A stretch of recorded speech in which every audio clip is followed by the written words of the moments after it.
former civil servant ICS officer Mukhtar Masood, who later on went to Pakistan. दो इस किताब में जिना साहब की बहुत कसीदा राई है और बहुत सारी बातें from the Pakistani perspective it has been written. But this book has two importance. It is one of the finest book of Urdu literature, and it mentions about AMU when Sarojini Naidu became the governor of Uttar Pradesh and she visited the AMU campus, और उसका उसमें पूरा जिक्र है उस किस्से का. सलमान साहब तो वीसी लॉज में उसी आसपास पैदा हुए हैं तो वो ज़्यादा बेहतर बताएंगे. उसमें उस किताब में आवाज़ दोस्त में एक जिक्र है. हम सब जानते हैं कि आर्नोल्ड टॉयनबी एक बहुत बड़े हिस्टोरियन रहे हैं जिन्होंने 12 वॉल्यूम में द वर्ल्ड ऑफ हिस्ट्री लिखी है. मुख्तार मसूद साहब को बड़ा इश्तियाक था, बड़ा शौक था कि मैं कभी आर्नोल्ड टॉयनबी से मुलाकात हो जाए मेरी, और इत्तेफाक से बहुत छोटे थे तो वो मुलाकात हो गई. और उनको ऑटोग्राफ बुक लेकर हमेशा चलने का शौक हुआ करता था. तो he presented it before Arnold Toynbee कि सर आप प्लीज़ मेरे लिए कुछ, जो अमूमन आम तौर पर होता है before this internet age, write something for me. And Arnold Toynbee very gladly wrote something. Now this is the important line. तो बहुत से लोग आप जानते हैं कि सिग्नेचर करने के बाद तारीख भी डालते हैं. तो आर्नोल्ड टॉयनबी ने अपना दस्तखत किया और तारीख नहीं डाला. He asked Mukhtar Masood he when he was young कि आज कितनी तारीख है. ऑफ कोर्स हम सब जो अंग्रेजी तारीख होती है उसका जिक्र करते हैं, जैसे 1 फरवरी है. टॉयनबी सेड नहीं, I am talking about the Islamic date.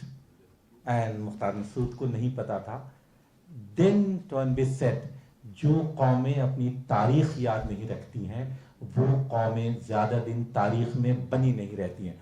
So why this is important AG Noorani memorial lecture, कि हम इस तरह के प्रोग्राम करके अपनी विरासत, अपनी तारीख को बचाने की एक अदना सी, एक छोटी सी कोशिश करते हैं.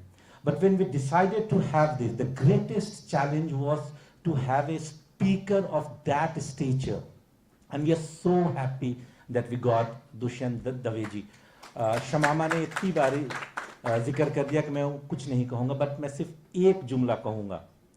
He was the person who said Justice Chandrachud has done great disservice to the Constitution and I have sleepless nights thinking about it. एक sitting chief justice of India के बारे में एक वकील अगर ऐसी कोई बात कह सकता है आज के ज़माने में, तो वो दुष्यंत सवेद साहब जैसे कुछ ही लोग बचे हैं जो ये कह सकते हैं. So he is not only a senior advocate and 3 times president of the Supreme Court Bar Association. In my humble opinion, he is at present the conscience keeper of the Indian judiciary, the Constitution, and the Indian Republic at large. Thank you, Dushyant Dave sir. With these words, now I will request you to formally start your lecture.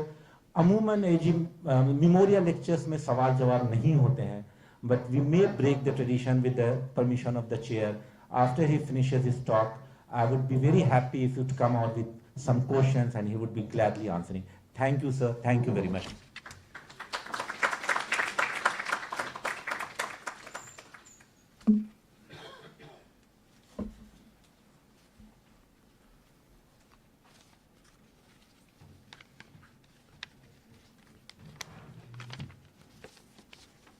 Good evening, everybody. Distinguished ladies and gentlemen, Mr. Salman Khurshid, an old friend at the bar, and someone who has never disappointed me. When I needed, when he was a minister, a family friend had come into a problem, and I needed urgently a visa from a particular embassy. I just rang up Mr. Khurshid, and within no time Mr. Khurshid arranged the necessary visas through that embassy. Sir, your mic. People will be able to hear and Thank you. Thank you, sir. I also remember one day when I was actively involved with the international arbitration scene, and the International Council of Commercial Arbitration president suddenly decided to come to India, and I was hosting a impromptu dinner, I rang up Mr. Khurshid, he was then Law Minister, and he readily accepted, and just 2 hours before I think the dinner, he came, and it became a lovely evening. The ICC president was very, very impressed by that. So Salman Bhai has been a good friend. Thank you for inviting me. Thank you, Mr. Iqbal Bhai also. I see many young friends from the bar, therefore it's little difficult to really, debate on the subject that we have chosen, because I think each one of them is quite, aware of the constitutional position. But yet I'll make some effort. Before I do so, I must say one thing, that amongst the qualities that Mr. Noorani had, he had a mercurial temper. I'm not sure whether Salman Khurshid decided to invite me today because of that quality or not. So, but there is a very interesting episode about late Mr. Noorani, that he was invited to deliver a lecture in Kashmir University, and he found that the Vice Chancellor was wearing shoes without socks, and he refused to, deliver the lecture. But having said that, he was an extraordinary lawyer, extraordinary Indian. He was a great constitutional expert. He defended the constitution and the constitutional morality very beautifully. He was very highly respected. He wrote many books, and amongst the issues that he took up very passionately was the Kashmir status. And I think it's really, it's really a great honor for me to be delivering the first A.G. Noorani Memorial Lecture. I feel privileged, I feel honored, and I'm grateful to you for inviting me. Constitution of India and Judiciary. The subject of today's discussion is as important as it was when the Constituent Assembly debated the draft constitution between 1946 to 1950. The constitutional framers were extraordinarily alive for the creation of an independent judiciary. Dr. Ambedkar, the spirit behind the constitution, made this abundantly clear while participating in the debate on 9th December 1948, when he said, and I quote, "British jurisprudence insists that there can be no right unless the constitution provides a remedy for it. It is the remedy that makes the right real. If there is no remedy, there is no right at all. And I am therefore not prepared to burden the constitution with a number of pious declarations which may sound as glittering generalities, but for which the constitution makes no provision by way of a remedy. It is much better to be limited in the scope of our rights and to make them real by enunciating remedies rather than to have a lot of pious wishes embodied in the constitution. I am very glad," he ended saying, "that this House has seen that the remedies that we have provided constitute a fundamental part of this constitution." Sri Krishnaswamy Iyer put it more beautifully on 8th November 1948. In regard to judiciary, the draft constitution also recognizes the importance of an independent judiciary for the proper working of democracy, especially of a federal constitution. Supreme Court, now just see this, I mean, is it true? The Supreme Court under the draft constitution has wider powers than any other court under any federal system in the world. To my mind, Constitution of India is remarkably people-centric. Very few people realize, people think that constitution is really to constitute the government, the legislature, the executive, and the judiciary. No, constitution has been created for the purpose of recognizing our existence as citizens, giving us the rights, and it is only to ensure that those rights are enjoyed by us that the constitutional framers create the executive, the legislature, and the judiciary. So each of these organs is obliged to ensure that the rights which are conferred upon us are made meaningful in every possible way. So I feel that constitution is people-centric. It is not really government-centric. It's not executive-centric. It's not power-centric.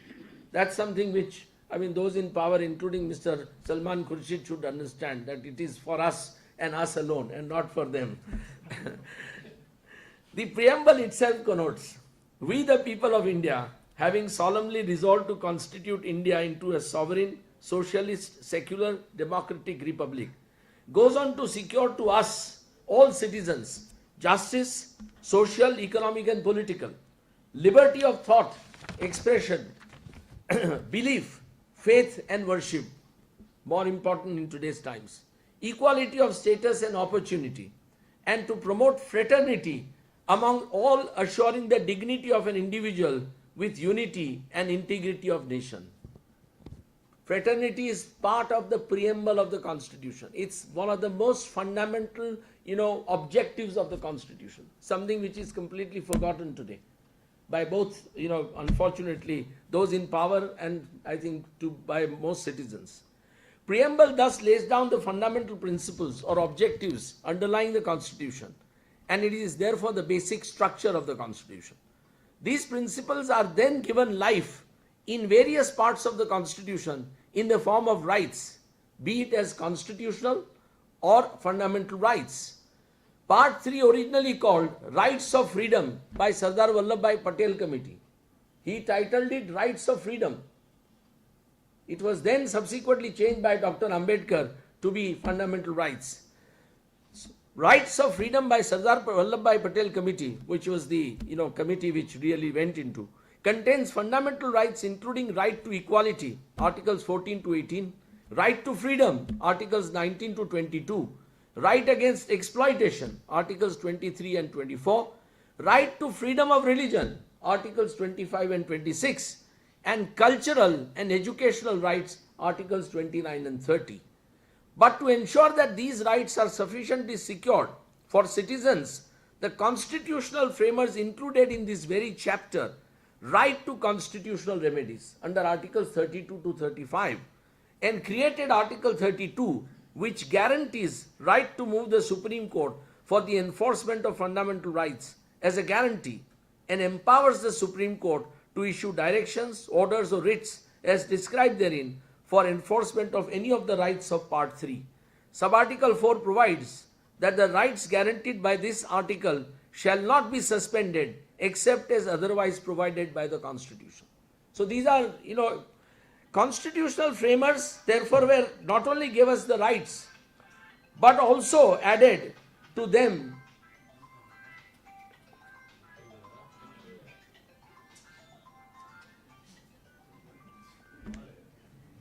constitutional. Unfortunately, when there was no mobile, we all lived a very happy life.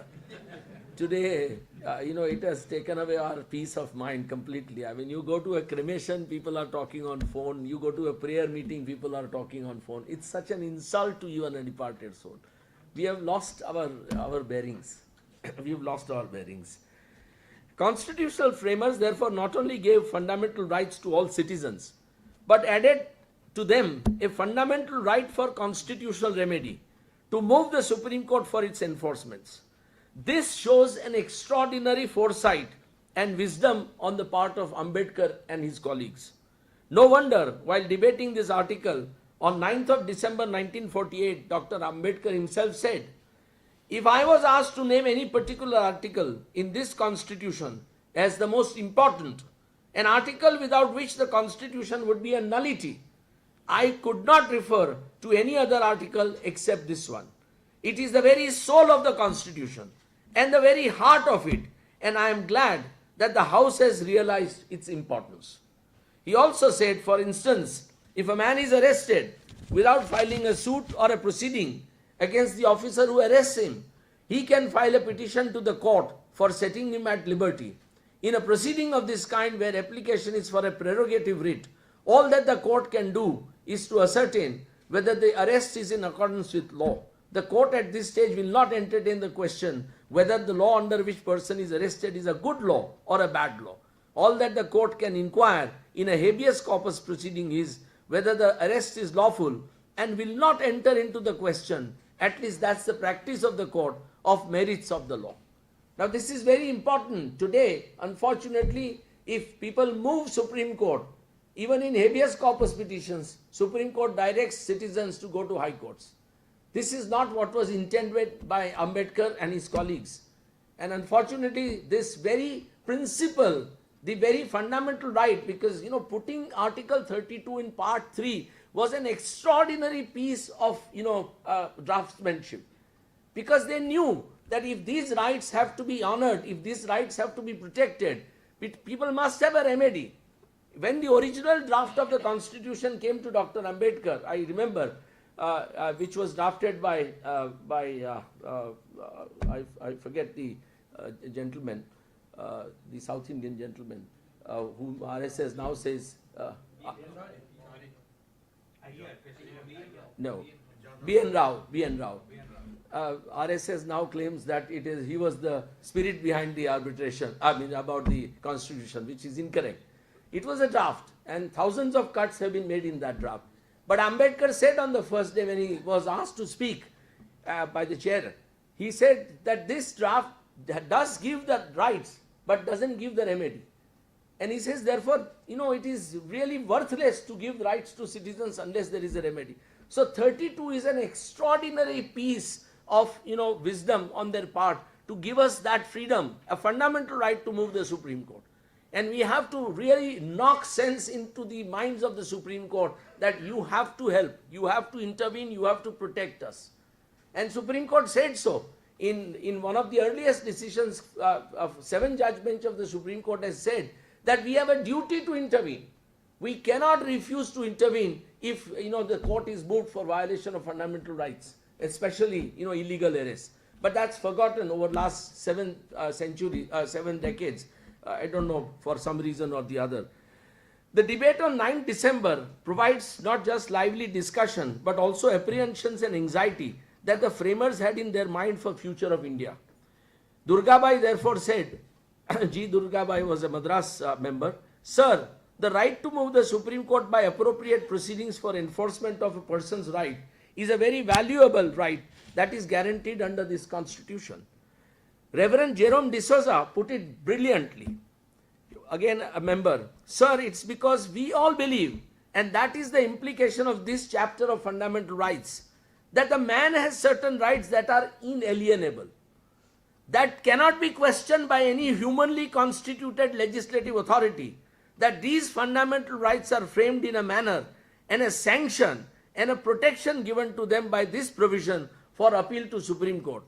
He added, "And the sacredness of the individual's personality, claims of his conscience are, as I venture to say, based upon a philosophy, an outlook of life which are essentially spiritual. It is because we believe that fullest and most integral definition of democracy includes and is based upon the sacredness of the individual, of his personality and the claims of his conscience that we have framed these rights." And that's why I say that Constitution is people-centric. It is not power-centric. It has nothing to do about governance. It's about our existence. It is to give us individuals, the citizens, the development of the personality which is required in a philosophical sense, in an intellectual sense.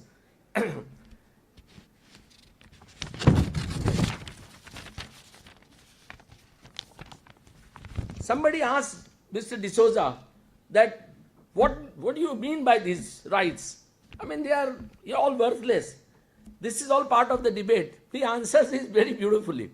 He says, this is Reverend Jerome D'Souza, "If the convictions and faith of our people go away," remember this, look at this sagacity of the man. He's talking in 1947. "If the convictions and faith of our people go away, there is no use trying to protect these rights by sanctions. No amount of law can do anything. We must have conviction. We must have faith. The rights and the sanctions would be illusory. But if faith remains, no one will want to touch them." And that's what we must have. Faith in the Constitution. Constitution has nothing to do about religion. It's our life, our individual personality, our existence, which is protected in every which way. Intellectually, physically, emotionally, socially.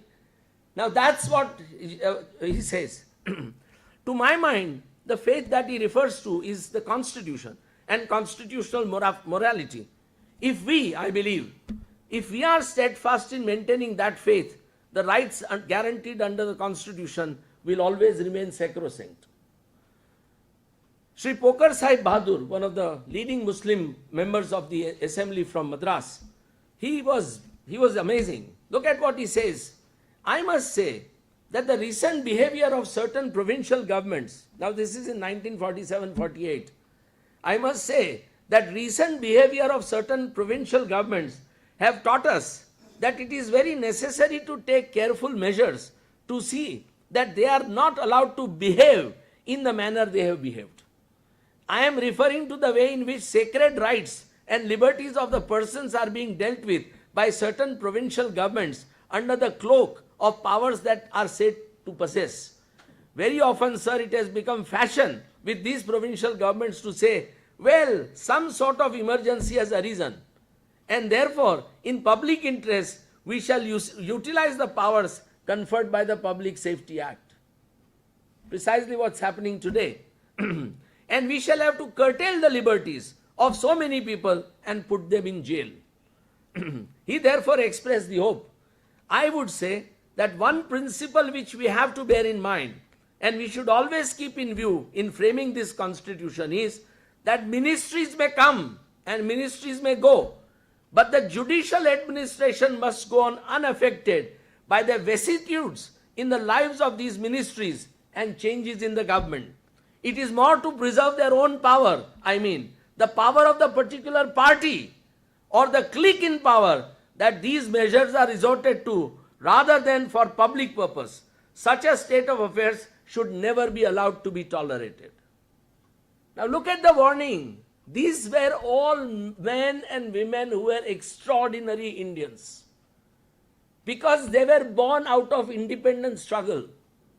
We are all born after, most of us, after we got freedom. We have therefore no value for freedom. We have no respect for freedom struggle. And we certainly have no respect for those who laid lives for this country, who gave their joys, their happiness, their resources, their peace of mind. We just don't care. We have forgotten them completely. This is what is important for us to remember. He ended by saying that the powers of court should not be made to depend on the will and pleasure of the government. They should under no circumstances be allowed to interfere with the powers that vest in the courts of law. If the very guarantee of personal liberty on which a democratic form of government is based and powers vested in courts of law to enforce such rights independently are allowed to be interfered with, no one is safe. Of course, it is not a question of majority community. It is not a question of minority community. But the powers that be at the time clap in jails such of the individuals or groups of people whom they do not like, whom they do not want to be at liberty, perhaps for the fear that they may undermine the power that they are enjoying. Look at this. Each one of them was a prophet.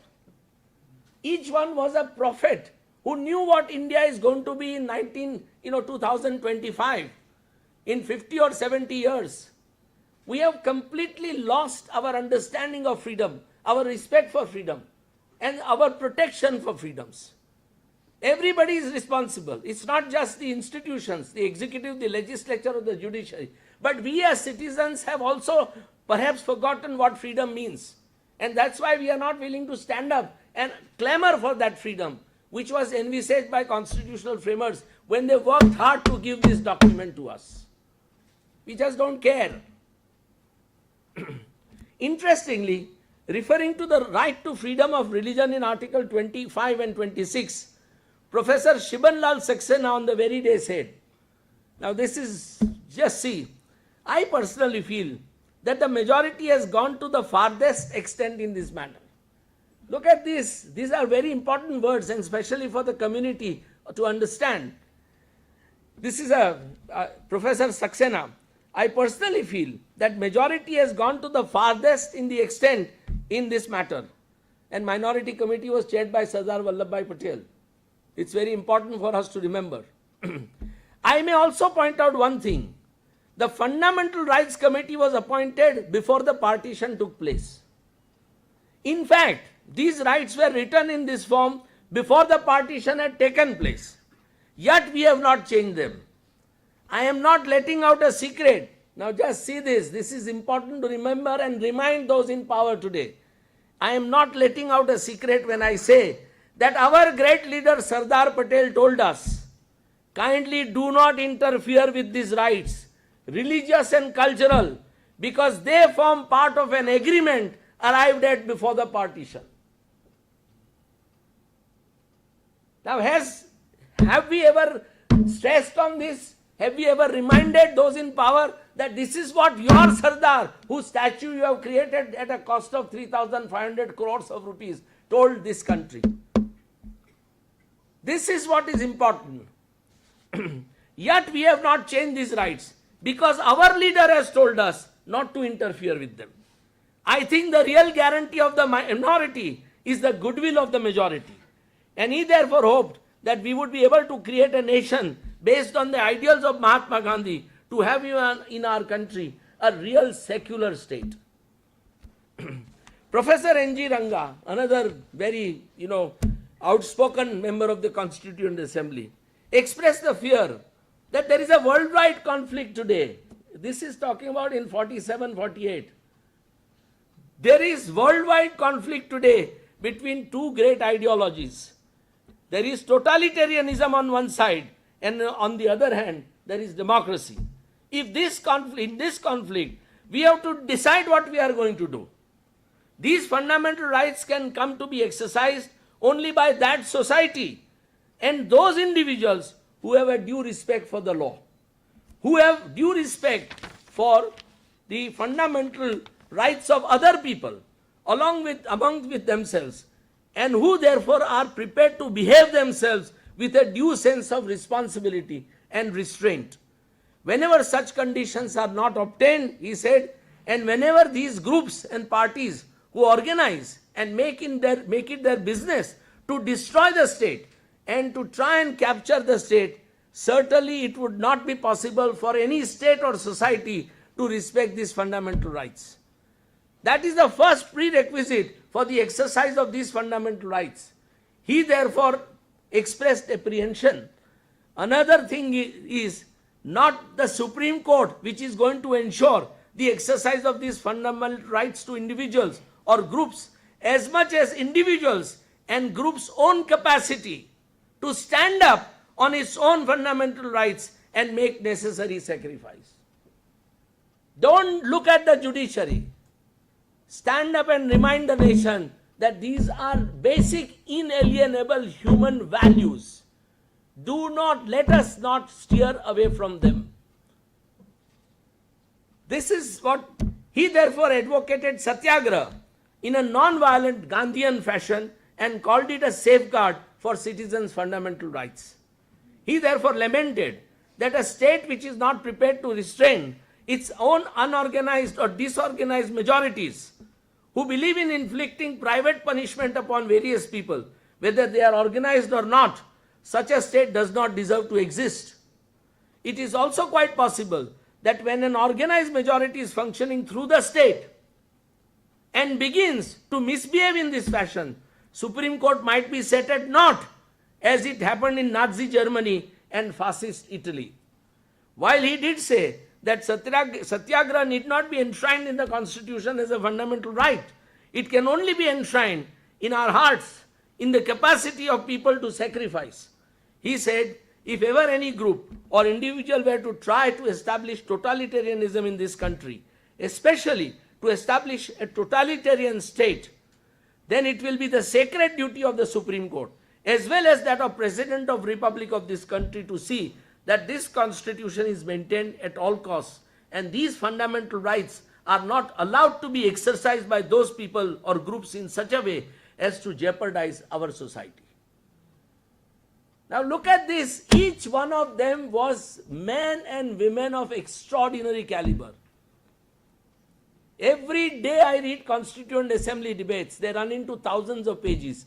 And each page gives me a different, idea about them. Each page. On every subject they have deliberated is mind-blowing.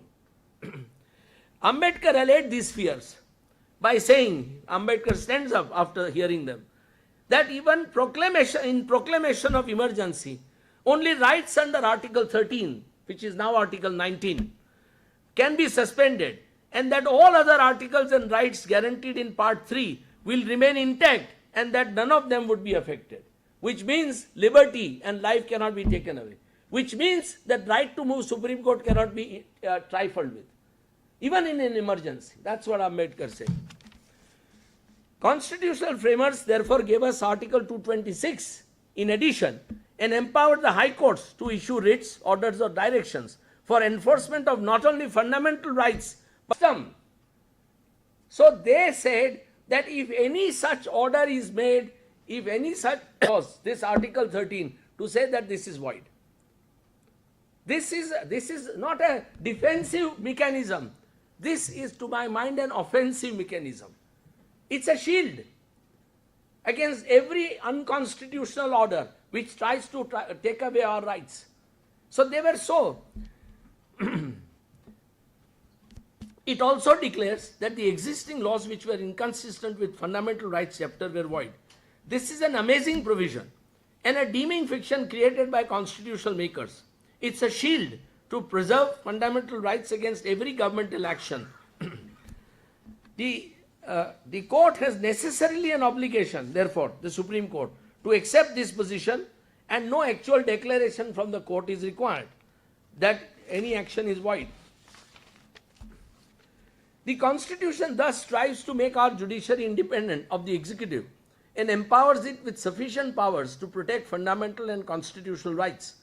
Throughout the Constituent Assembly debates, member after member expressed apprehension about independence of the judiciary. The manner of appointment of judges, their retiring ages, their qualifications, their post-retiring jobs, all came up for discussions. Pandit Jawaharlal Nehru himself stated on 24th May 1949, it is important that these judges should not only be first rate, but should be acknowledged to be first rate in the country. Whom do we appoint today? I mean, collegiums appoint anybody, they just sit across as a friends, and Salman Bhai, this is my friend, Salman Bhai will say, Dushyant, this is my friend, and they appoint judges. No. Pandit Nehru said, that's not the way. That's not the way. It is important that these judges should be not only first rate, but should be acknowledged to be first rate in the country, and of the highest integrity if necessary. People who can stand up against the executive government and whoever may come in their way. These are the kind of judges that constitutional framers had in mind. This is the judiciary they wanted. Ambedkar himself said on that day, with regard to this matter, I quite agree that the point raised is of greatest importance. There can be no difference of opinion in the House that our judiciary must both be independent of the executive and must also be competent in itself.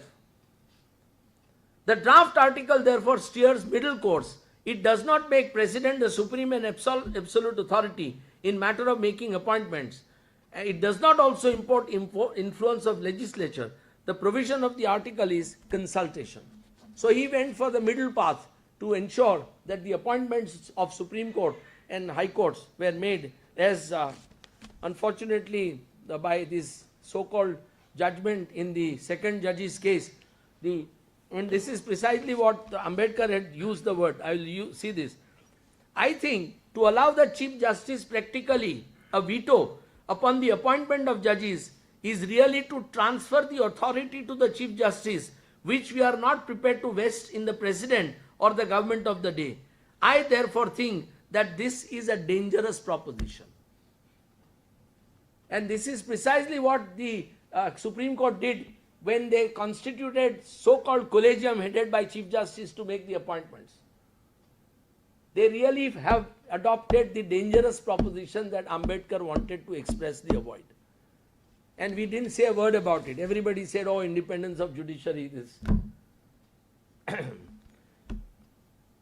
Ambedkar, unfortunately, was a great man, great prophet, great jurist, and one of the greatest Indians to be ever born. But I think he was he believed too much in us. He really didn't think that we will be where we are today, 70 years down the road. And therefore he did not prohibit the acceptance of office by members of judiciary post-retirement as desired by many members. In rejecting their demand, he said, judiciary decides, now look at his, look at how much he trusted us. He said, why should I prohibit judges from accepting post-retirement positions in government? He says, the judiciary decides cases in which government has, if at all, remotest interest. In fact, no interest at all. The judiciary is engaged in deciding the issue between citizens and very rarely between citizens and government. Consequently, the chances of influencing the conduct of a member of judiciary by government are very remote, and therefore the provision which we applied to the Federal Public Services Commission have no place so far as the judiciary is concerned. Now little did he realize that 50, 40, 50, 60, 70 years later, the biggest litigant in the country would be the governments, and that the citizens will be daily in conflict with the government to for enforcement of their constitutional and fundamental rights. But this is how he believed. He again said that I have said relation between executive and judiciary are so separate and distinct that executive has hardly any chance of influencing the judgment of the judiciary. Now, little did he realize that what kind of executive will be and what kind of judges will be, 50 or 70 years later. But this is how, they never believed that country will fall to such, lows as we have fallen today.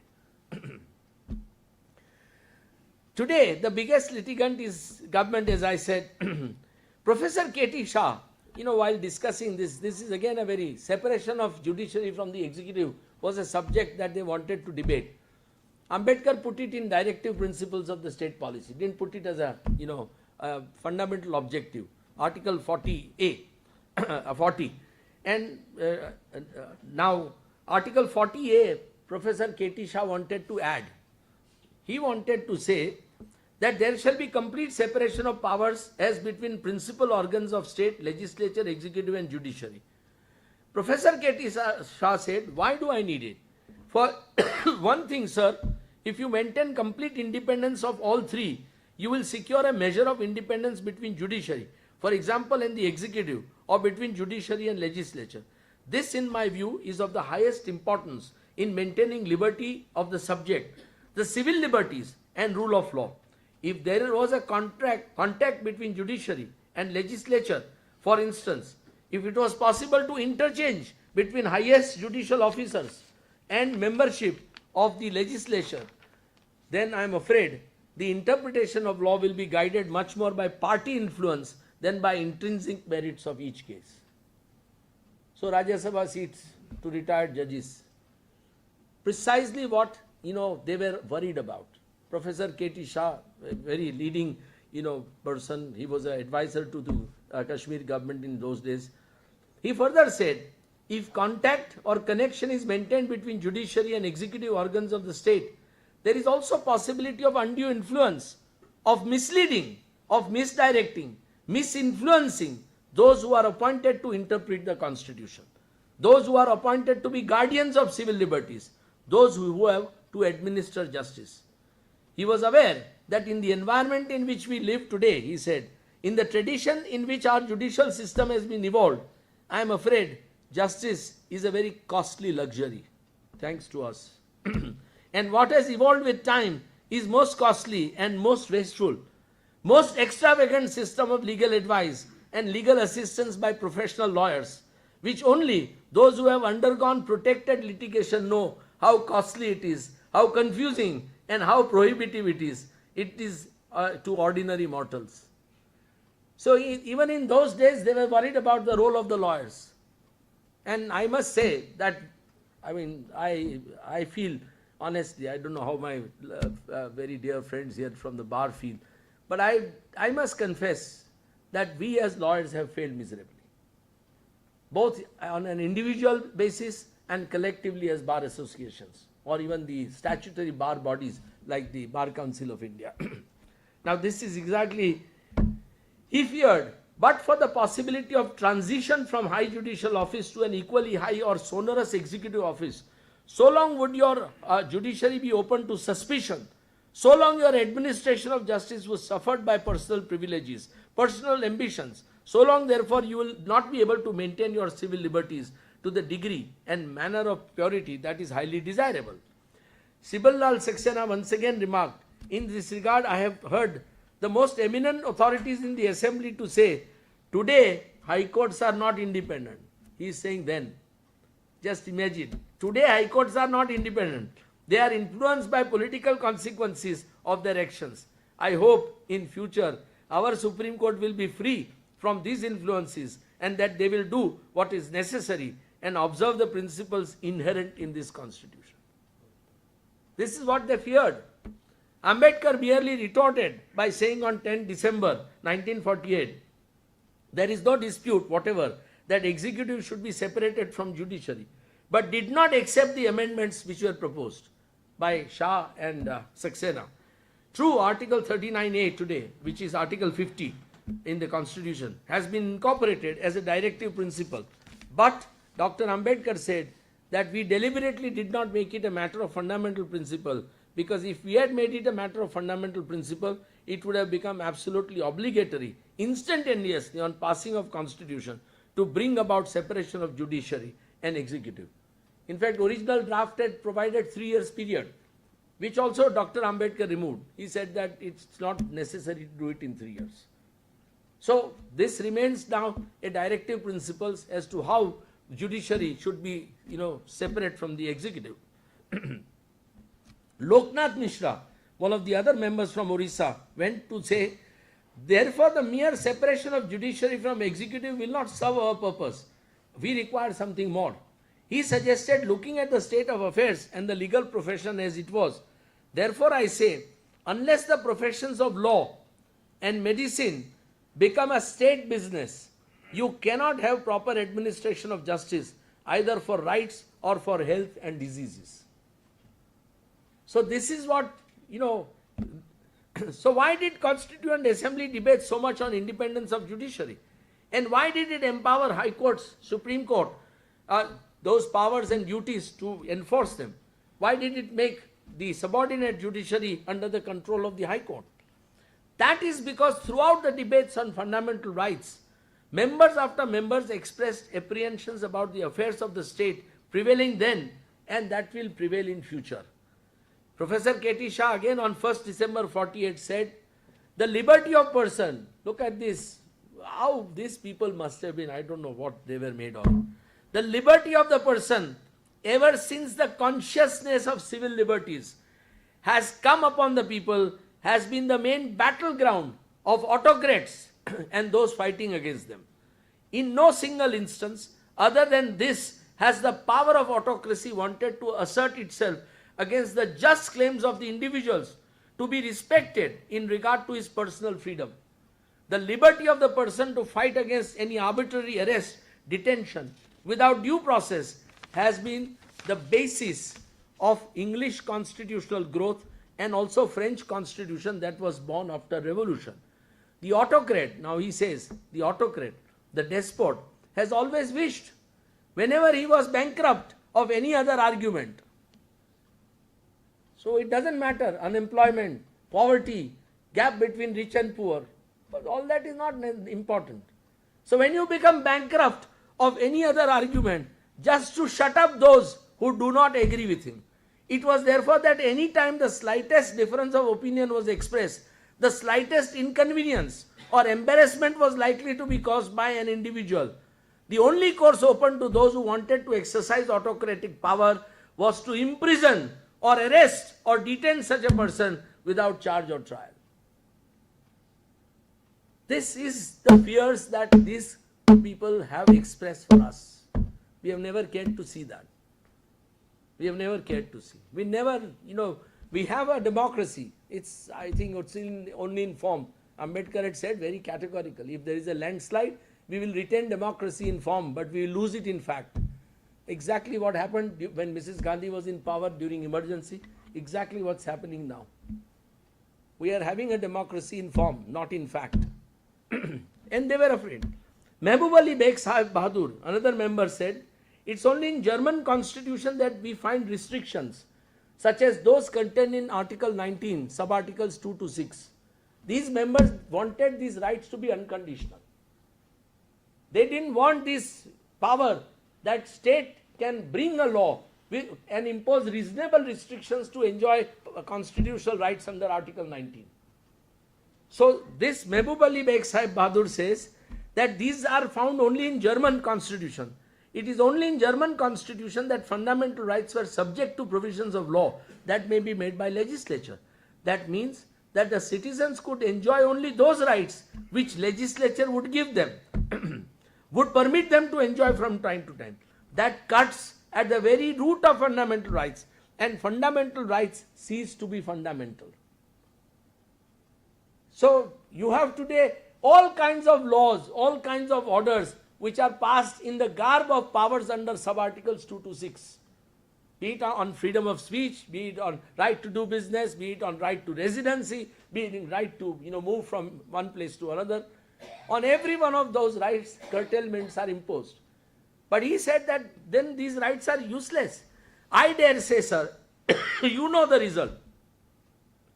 He says, Mehboob Ali Beg Sahib. I dare say, sir, you know what was the result because of the German constitution. Hitler could make his legislature pass any law, put Germans in concentration camps without trial under the provisions of law made by the legislature of Germany. Totalitarianism, fascism was the result. This is what they feared. Farm laws. One fine morning, Parliament passes farm laws, then without any debate. Then after some time, when 6 protests in a satyagraha, the government realizes that now we can't, they withdraw them without a debate. Now is this the kind of a parliament which was envisaged? And this is precisely the fear that this great man, Mehboob Ali Beg Sahib Bahadur, expressed. Kanayalal Munshi, one of the greatest intellectuals, amazing guy, academician, Bharatiya Vidya Bhavan's founder, great writer in Gujarati literature. Some of his novels are of world class. Jai Somnath, Patanni Prabhuta, these are the novels that, brilliant. Great lawyer, freedom fighter.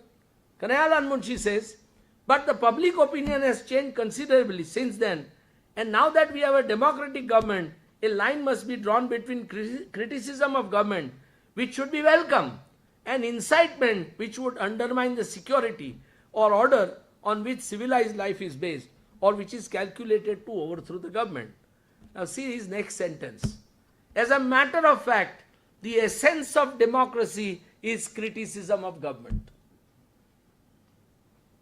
Essence of democracy is criticism of government. This is that great, Indian telling.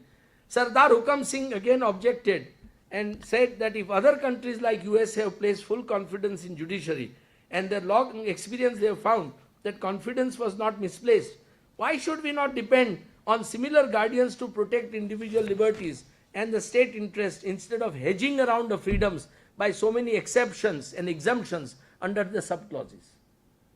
He said, let judiciary control it. Why should we put it in constitution that government has power to bring law and put reasonable, restrictions? Ambedkar, however, defended the provision.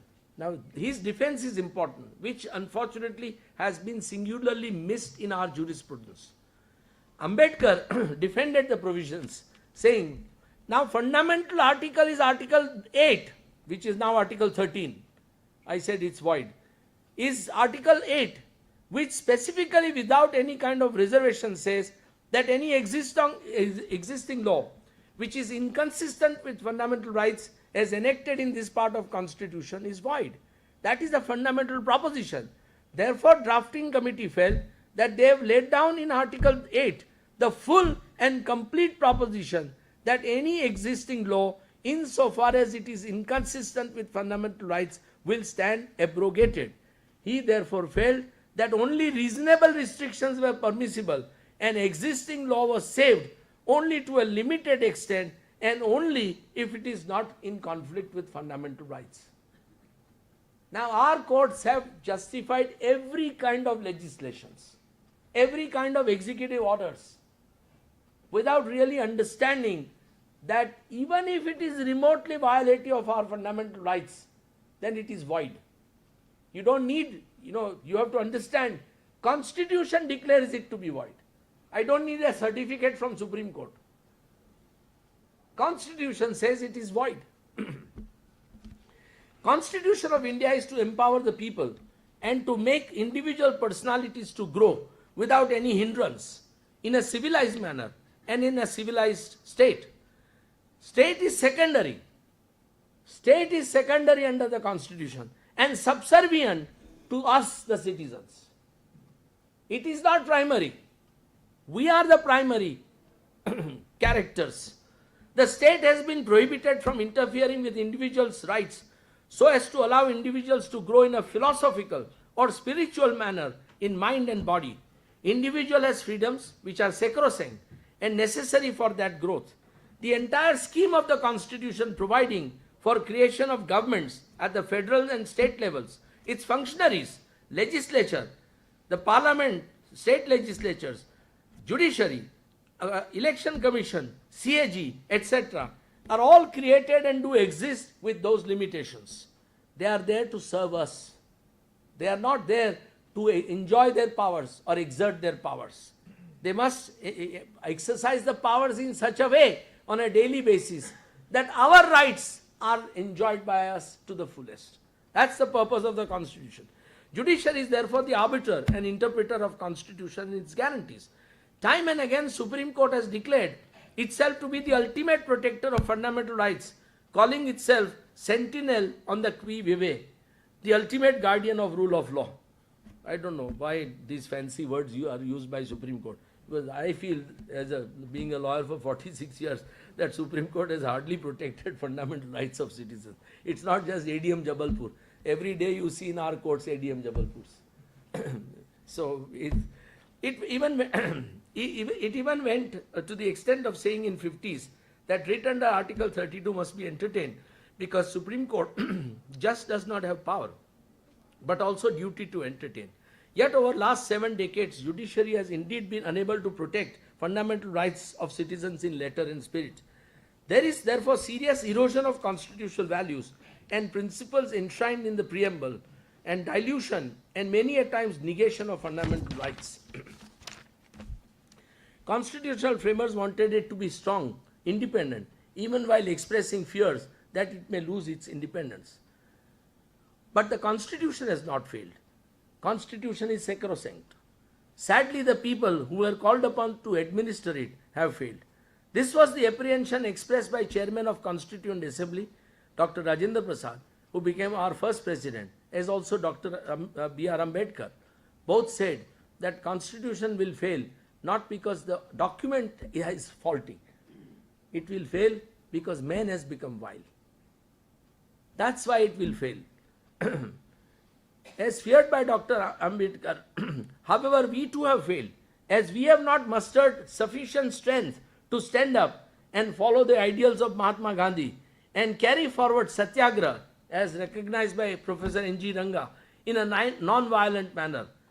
Ranga wanted to uphold, these rights, not as constitutional rights, but as our personal obligation to the state, to the fellow citizens, to our fellow, individuals.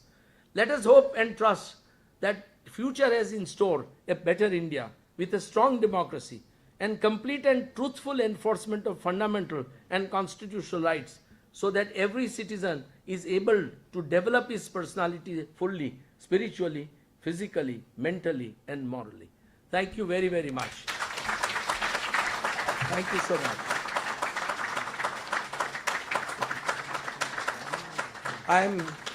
I am grateful for this invitation. I feel honored and privileged, and it's been a great joy to be amongst you.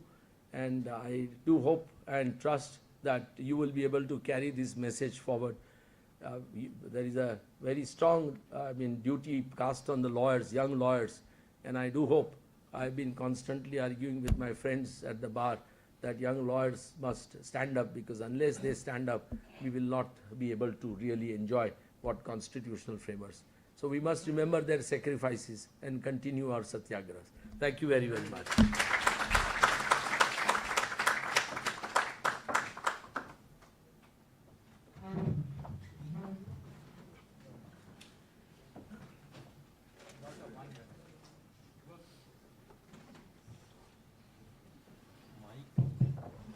I'll stand here.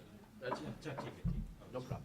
Thank you, sir, for that very, very passionate talk. I mean, that's what we are used to seeing you. We have a whole generation of lawyers has learned from your passionate and fearless advocacy. My question is that today we are starting with a new issue. One, of course, is the issue of appointments, but also removal now, because we have seen a situation where one judge clearly unfit, doesn't have an understanding of his constitutional role, speaking contrary to what the oath he has taken. And we have seen the collegians sort of struggle with what is the solution. And Justice Roy was I think today in the Express said that we are soft options.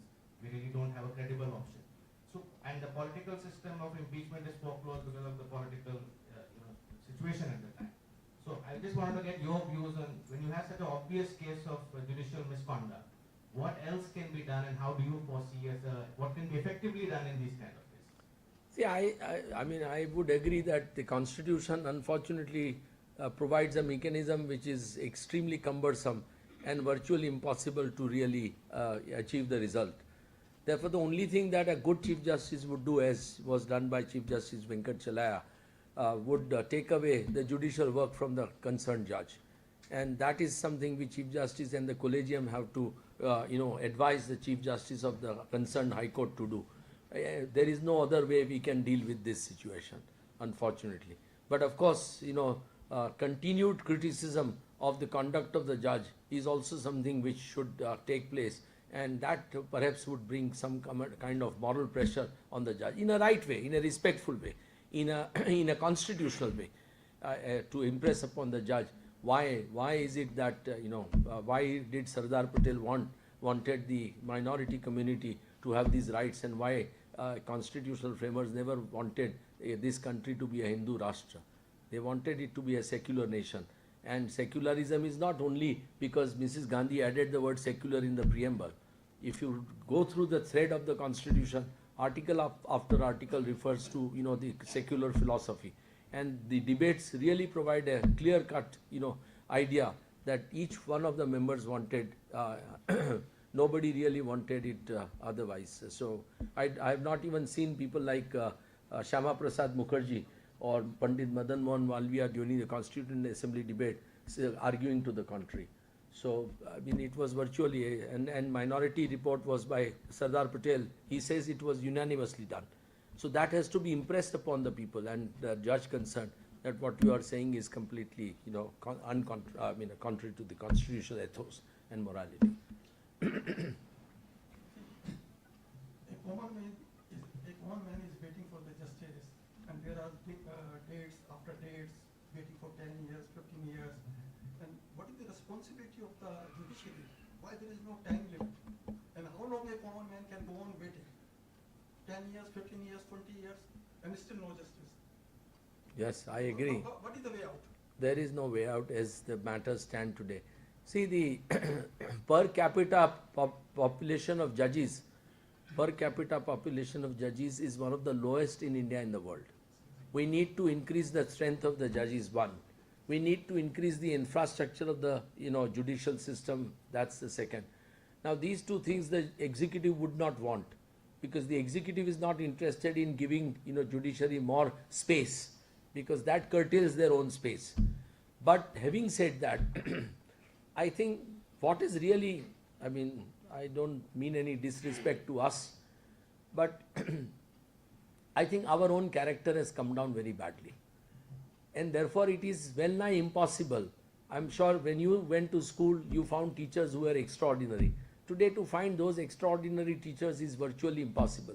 Whatever we are, whatever I am, and I have no doubt all of you have that experience, I am here because of what my father and my mother taught me. My mother was an uneducated woman, and she was we are Brahmin. She was a very, very devout Shivite. She observed Chaturmas and Shravan Mas without eating anything, and she would go to temple after giving us food barefoot in hot summer. We were brought up in that kind of an extremely orthodox environment. Yet, my father and mother, both, had unimpeachable love for every human being. Every human being. My father's best friend was a Muslim gentleman, Palejwala, who became Speaker of the Gujarat Assembly in the 60s. And I mean, whenever he would come by, he would joke with my mother on many issues. And so the kind of upbringing that we got, that upbringing is missing today. And social media, of course, is adding to that. So the character, now judges are therefore we are not getting the best of the judges. The bar is equally irresponsible. The bar doesn't want to argue the cases quickly. And bar doesn't force the judges to dispose of cases. Bar is happy, lawyers are happy with the adjournments. That's my belief. So and of course, all kinds of nonsensical cases are now coming up. I mean, like take for check bouncing. There was a time when, gentleman's word would be respected. Today, despite the law, which says that you will be sent to jail if your check is dishonored, people dishonor checks. What do? That's our character, which has fallen. So, there are several issues which are there, and I don't think anybody has an answer. Honestly, I'm a pessimist. I'm a permanent pessimist. There is no solution to judicial, ills. And I don't think anybody has expressed any desire in my last 46 years, any Chief Justice or anybody else or any Prime Minister, to really make improvement in it. Nobody bothers about it. Sir, thank you very much for such enlightening speech. So, we have seen in the last few years, we have closely observed, you have much more experience and knowledge about how the institutions have functioned. You spoke about faith in constitution. Faith in institution, referring to Mr. D'Souza's statement. Now, it's not that only courts or institutions are not working. We also find it works where they want, and it doesn't work where they don't want. And those areas where they don't work is basically of that area where those marginalized minorities, tribals, these are the people who are sufferers. Now, under this situation, it becomes very chaotic situation that at the same time institutions and legislature, everybody is working, and parallelly they are not working. This is a very, very frustrating moment. What would be your message to those affected communities to have a step forward? See, as I said, Ambedkar, put it very brilliantly once. Ambedkar puts it, I will tell you in his exact words, that it is very easy to pervert the constitution. You merely need to change the form of the government. And that's precisely what is happening. And it's not just confined to this, it happened with Mrs. Gandhi. I am very clear in my mind, without any disrespect, that the downfall of this country started with Mrs. Gandhi after 1975. And that has continued without any abatement. No effort has been made by any government to really stop this nonsense. So we really, it's not, I feel that politics in this country has hijacked the nation from us. We are completely helpless as citizens. We have no role to play. We have no voice. They do whatever they want to do, irrespective of political platform, irrespective of political party. Power has corrupted them completely. And absolute power corrupts absolutely, as was said more than 2,000 years ago. So it's something which is very difficult to understand what can be done. There is no answer. And that's why Professor Ranga talks about that satyagraha. I am against revolution. I don't think that, revolutionary means armed struggles are the answers. No, they are not. We must have, therefore, a peaceful, transition to those ideals which were, behind the constitutional framers. It's very, I do feel I do feel very strongly that not just the Muslims, but even the Dalits and even women in this country are not well treated. I mean, we all know what's happening to women in this country. Domestic violence is so common. Rapes, how many rapes are reported today? 10%. Look at the treatment of Dalits that we have. That in Gujarat, the Dalit wanted to go on for his wedding on a horse and he was killed along with his horse. Last week only you saw that in Rajasthan, a Dalit went for his wedding on a horse with a police party. Hundreds of policemen were guarding. Now what kind of a country we have? So it is, unless we, the society is too primitive. We are a feudal society essentially. And it will take long time for us to change our mindset. That every human being must be respected. We don't do that.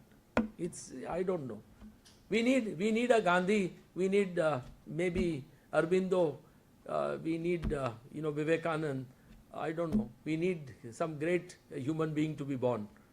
Unless that happens, it's not easy. We need Buddha, we need Prophet Muhammad, we need Mahavir, we need all these people together to really transform us. Otherwise we won't be able to transform ourselves. Hi, this is Nilesh. So first of all, I congratulate Iqbal Saab and Salman Khurshid Saab and you also for the lecture.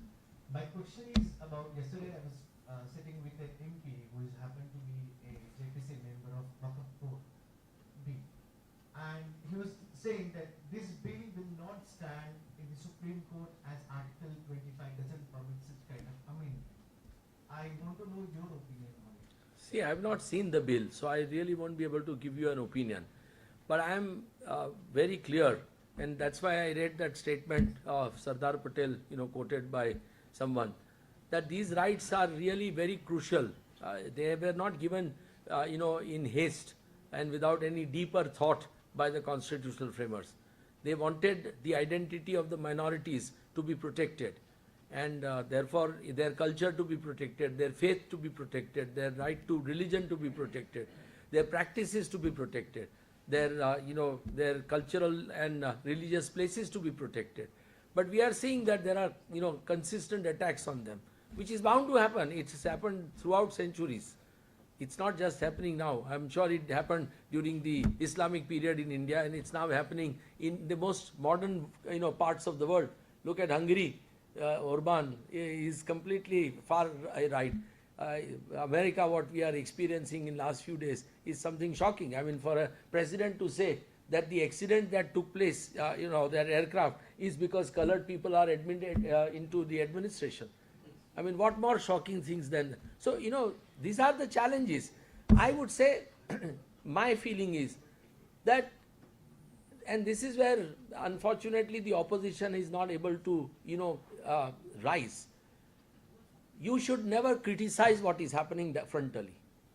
Instead, you should put up what was really envisaged to be a great country like India. So you quote again and again what constitutional framers thought about it. It's no point, if you abuse the Prime Minister, I think he gets 2,000 more votes with heavy abuse. It's nonsensical. After all, he's the Prime Minister.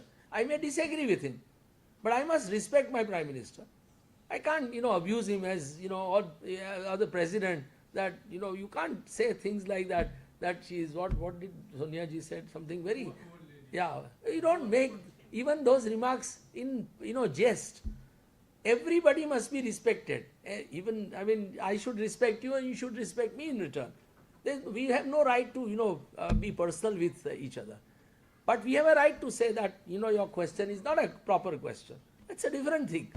Or that my answer is not a proper answer for you to say. So that respect in the society, unfortunately, has, and this is where, you go to Lucknow and you meet the old Muslims, the kind of respect that they had, even in their, in their behavior, in their language, was so beautiful. I don't understand Urdu so much, but the way they talk, I was in Lucknow and I went to some Muslim friends. It was so touching, heart-rendering.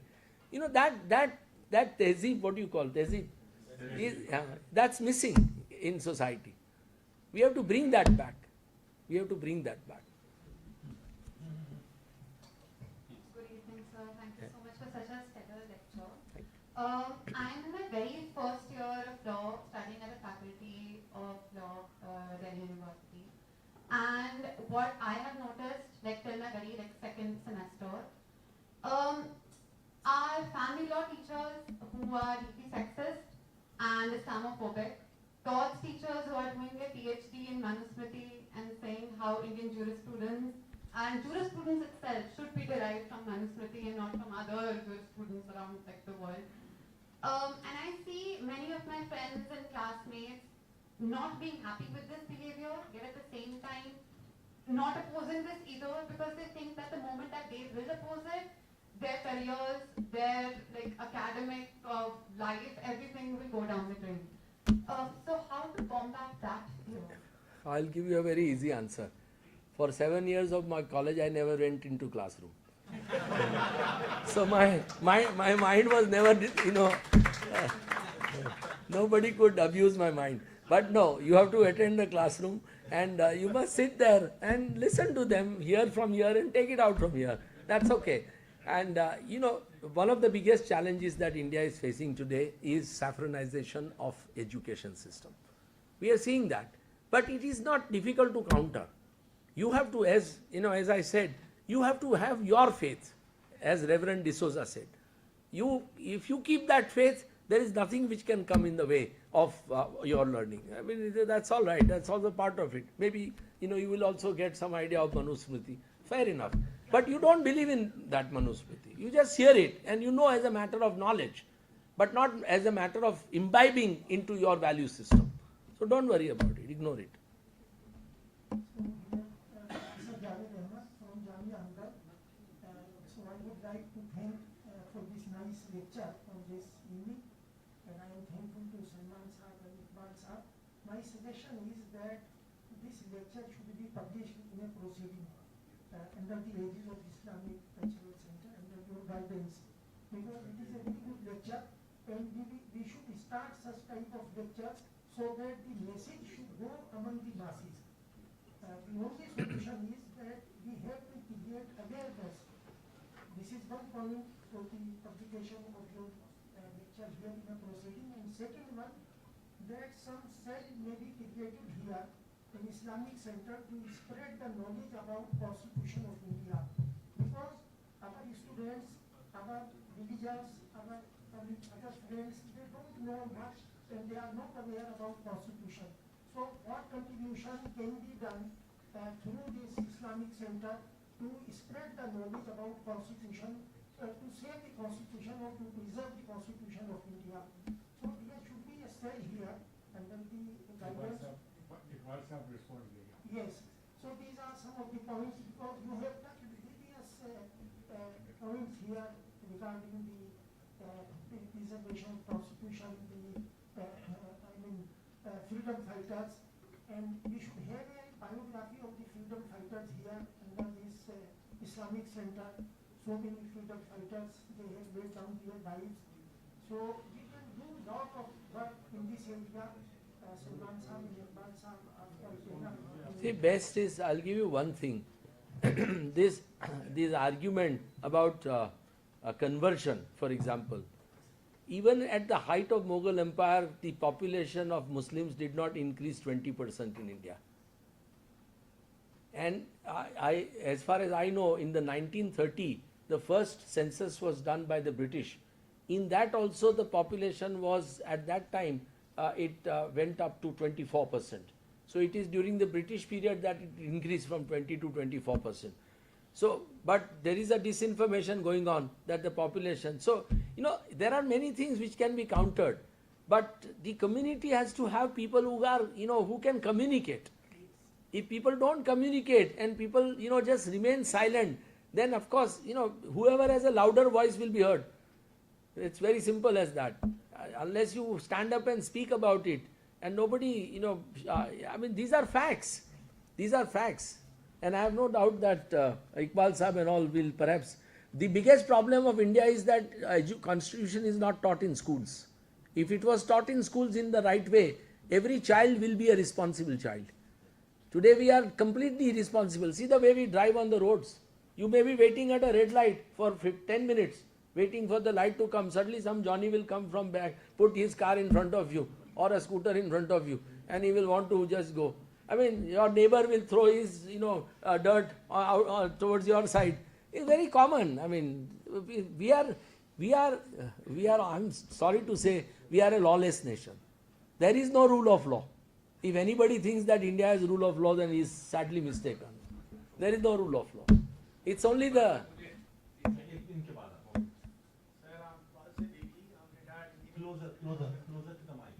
I'm Paul Siddiqui, an old member of ISCC and retired engineering service officer.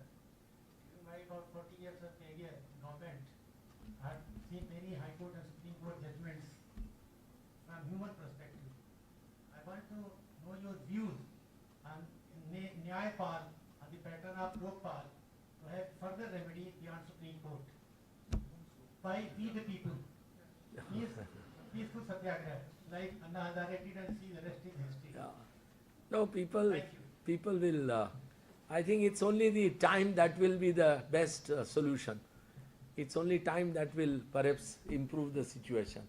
Even if you put some court above the Supreme Court, I can tell you it will make as many mistakes as Supreme Court does. So it's not going to be a better court. It's a...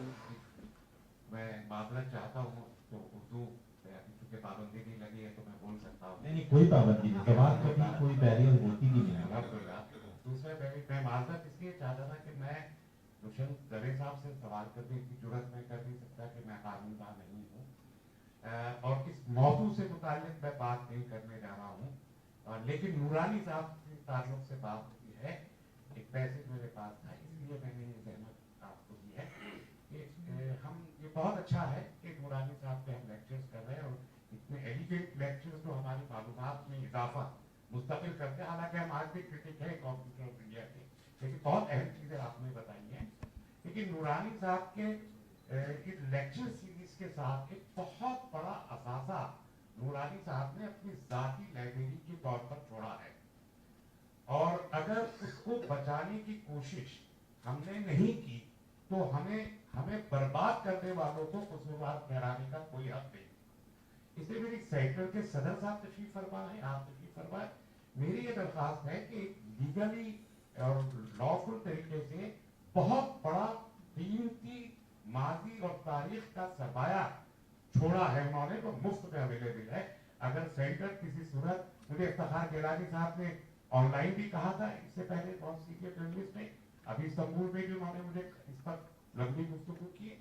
अगर centre वो library ले आए तो शायद किसी हद तक हम अपनी तारीख को और अपनी माजी को बचाने में कामयाब हो सके। मेरी दस्तबस्ता इल्तमास है अरबाबे सेक्टर से। बहुत शुक्रिया और मैं बहुत शुक्रगुजार हूँ मोहतरम दुष्यंत दवे साहब का कि आपने हमको एनलाइटन किया। बहुत शुक्रिया। Sir, I cannot dare to ask a question to you. No, it's not. Why do you say that? We are all friends. No, it's just very nice of you saying, sir. He's also a lawyer. The point is, Of course I know him. point is, I sir, don't miss anybody in my bar. you- I have not been elected 3 times president without knowing my... You think you only voted for me or what? So, sir, you said that 7 years you never attended the college. That's very nice. Never wanted to ask also, but it has compelled me to ask, sir. The young student wanted to know what to do. And then you are so learned and the experience and knowledge you shared with us. Without going to college, what is the source, sir? See, I'll tell you. It's a very good question. I'll tell you. Those 7 years I invested in reading everything that I could. There is nothing that I have not read in those 7 years. I mean, every literature from every part of the world I read, whether it was Hungarian, whether it was French, whether it was American, whether it was British, whether it was Czechoslovakian, whether it was Gujarati literature, which I used to enjoy reading. I read and read and read. I mean, I must have really read maybe 10,000-12,000 books during those 7 years.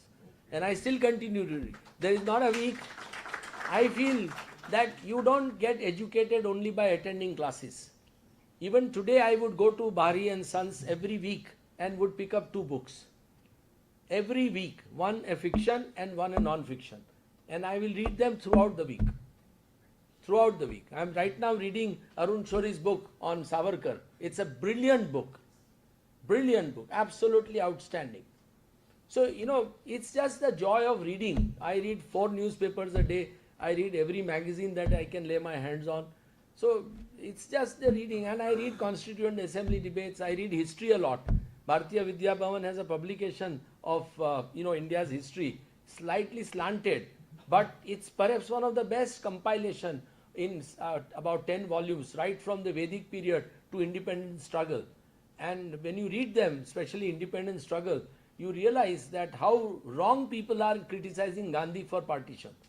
Some of the articles that Gandhiji wrote in Harijan, some of the letters that he sent to Mountbatten, you should see, how Gandhi was completely against partition. But they are today using that Gandhi was the one who brought about partition. So, it's just reading. You just go on reading whatever you like and it automatically develops. I hope this conversation Yeah. I think we will take one more question. That young lady. Hello, sir. Introduce yourself, please. Introduce yourself. I'm Sohini from Indian Express. So one thing that you've been stressing upon is how the citizens have failed.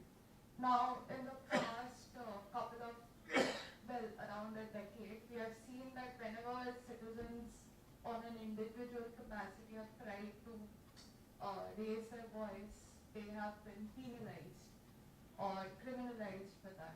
So in such a situation, along with the fact that we are also seeing a revisionist history going on, including in school education, where we are deleting texts about Gujarat riots.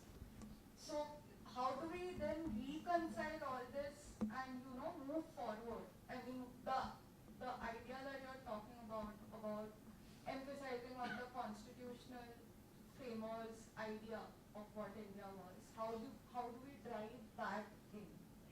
See, you don't need all these in textbooks. If you want to talk about Gujarat riots, we should also be discussing the 1984 riots. Minorities are dispensable at the hands of politicians. Keep that in mind. It doesn't matter whether you are a Christian, Sikh or a Muslim. If they think that they can get more power by, ill-treating them, they would not hesitate to do so. Nobody has ever questioned, the Congress leadership about what happened in 1984. And if Narendra Modi is accused of being responsible for 2002 riots, I have no doubt Rajiv Gandhi was equally responsible for 1984 riots. He didn't bring out the army within 2 hours or 1 hour. And he allowed every Congress leader to go on rampage. I argued the case against Sajan Kumar in Supreme Court when he was wanting bail. And I showed to the judges that in his constituency, more than 1,600 people were slaughtered. Now, as a member of parliament, did you not have responsibility to see that your people remain peaceful? So, let us, we don't need education about this. We must condemn everybody. We must condemn Gujarat, we must condemn Delhi riots. But we must, and we don't need that it is taught in the classrooms. The memory must be there. And those memories should, and that comes only when you read about them, what actually happened outside, outside the classrooms. I don't think, one thing that you must remember, and my friends here will tell you, unless we are prepared to make a sacrifice, nothing can be achieved. Nothing. I have suffered financially, hugely. They will tell you that. I have suffered socially. My own brothers, I have not been able to talk to them. My friends, many of my friends, good friends have ostracized me. So what? That's the price you pay for what you love to do, for what you believe. If you love your country, then I may be wrong. I'm not saying I'm right. But that's my inner conviction. And I speak with that inner conviction. And nothing can stop me. No amount of sacrifice is going to really come in my way. I have to be prepared. So I think, yes, the governments will use all kinds of measures. But that's how, always, liberties are preserved and protected by few individuals. So I'm afraid my question to allow me, but before I formally request Salman Saab for a presidential concluding remark, जो आपने बात कही, I'm sure Salman Saab उसका जवाब जरूर देंगे. What from the center we can do and we all can do. और जो आपने बात की तो जाहिर है कि ये जो कोशिश है भगत साहब ये जी तो जो हंटिंगटन साहब का क्लैश ऑफ सिविलाइजेशन था जिसके जवाब में president Khatami came with the idea of dialogues among civilization, तो हमने वही एक छोटी सी कोशिश उसी को आगे बढ़ाते हुए सेंटर के जरिए, इसीलिए इसका नाम ही रखा गया है IICC डायलॉग. तो that is the very idea of starting this initiative. तो हम जरूर करेंगे और जितना भी मशवरा आएगा उसमें सेंटर की तरफ से जो कुछ भी होगा, I am sure centre will do that. I am not in the capacity to say anything on behalf of the centre. उसके लिए प्रेसिडेंट और ऑफिस बेरर हैं, मैं एक मेंबर हूँ, मैं कोई ऑफिस बेरर सेंटर का नहीं हूँ.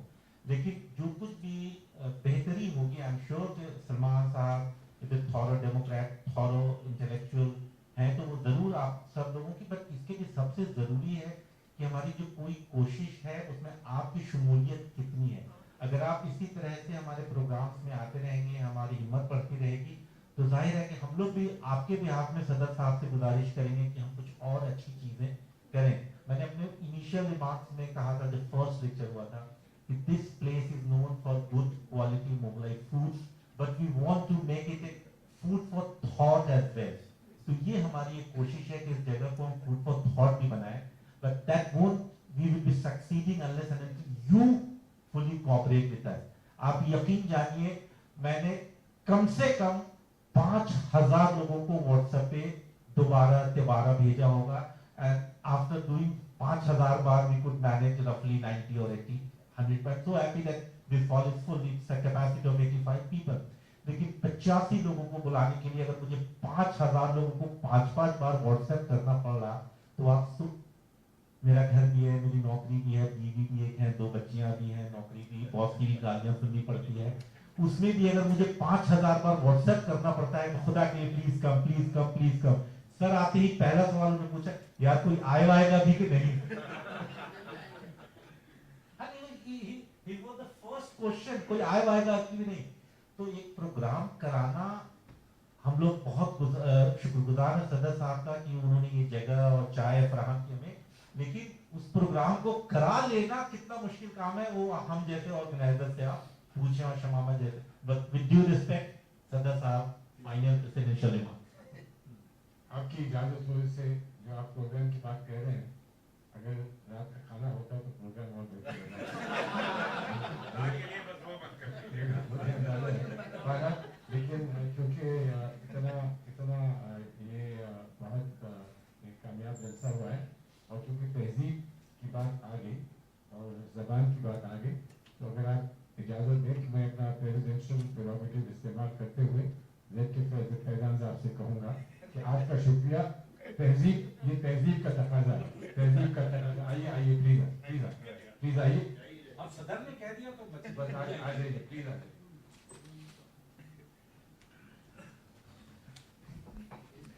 जनाब सदर और ख़वातीन हज़रात, I am really feeling honoured कि सलमान साहब ने मुझसे ये शुक्रिया अदा करने के लिए कहा. यकीनन ये बहुत ही उम्दा लेक्चर दुष्यंत साहब ने दिया और हम लोग उससे काफ़ी मुस्तफ़ीद हुए और सवाल और जवाब जो हुए उससे भी काफ़ी बातें समझ में आई. और जहाँ तक इकबाल साहब कह रहे थे तो कि दुष्यंत साहब को तो खुद इस बात का इल्म है, वो जानते हैं कि आज के प्रोग्राम जब इसीलिए उन्होंने पूछा था आपसे कि कुछ लोग में आएंगे भी कि नहीं आएंगे. तो ये दिल्ली है और दिल्ली में ये जो इंटेलेक्चुअल की इस तरह की मीट होती है उसमें इस तरह के लोगों का भी आना वो बहुत बड़ी बात है. तो मैं इसको एक कामयाब लेक्चर समझता हूँ और जो सिलसिला सेंटर ने शुरू किया है वो बड़ी बात है. हमारे कुछ दोस्त कह रहे थे कि सिलसिला शुरू होना चाहिए, ये सिलसिला शुरू होना चाहिए. तो सिलसिला शुरू होना नहीं चाहिए बल्कि सिलसिला ऑलरेडी शुरू है. और हम लोग इस तरह के बाहर बखरी साहब में तशरीफ रखते हैं, वो तो पहले भी जब इस तरह के हालात नहीं थे तब भी उन्होंने बहुत सारे लेक्चर कराए हैं और मुझसे उनकी बात हो रही थी तो बहुत सारे लेक्चर्स उनके माइंड में हैं इस तरह के प्रोग्राम करने के लिए. तो सेंटर इन चीज़ों को फैसिलिटेट कर रहा है, हमको उससे मुस्तफ़ीद होना चाहिए. और ये बहुत अच्छा लेक्चर हुआ, बहुत सारी बातें सामने आई हैं. मैं इसके लिए सेंटर को मुबारकबाद पेश करना चाहता हूं, बल्कि मैं तो कहूँगा सेंटर का शुक्रिया कि उन्होंने इस तरह का प्रोग्राम ऑर्गेनाइज किया. आप लोग तशरीफ़ लाए, आप हज़रात का बहुत बहुत शुक्रिया। और मैं उम्मीद करता हूँ कि जिस तरह का लेक्चर आज हुआ है और जो बातें सामने आई हैं, तो इसका जो एक मैसेज जाएगा, तो आइंदा जब प्रोग्राम होगा तो आपको 5,000 नहीं 1,000 भी मैसेज भेजेंगे, तो इस तरह के हाल भरा हुआ आपको मिलेगा। और हो सकता है कि अगर ये सिलसिला चलता रहा तो एक स्टेज ऐसे भी आ सकती है कि हमको फिर ऊपर मेन हाल में प्रोग्राम करना पड़ा। बहुत बहुत शुक्रिया आप हज़रात का कि आप यहाँ तशरीफ़ लाए।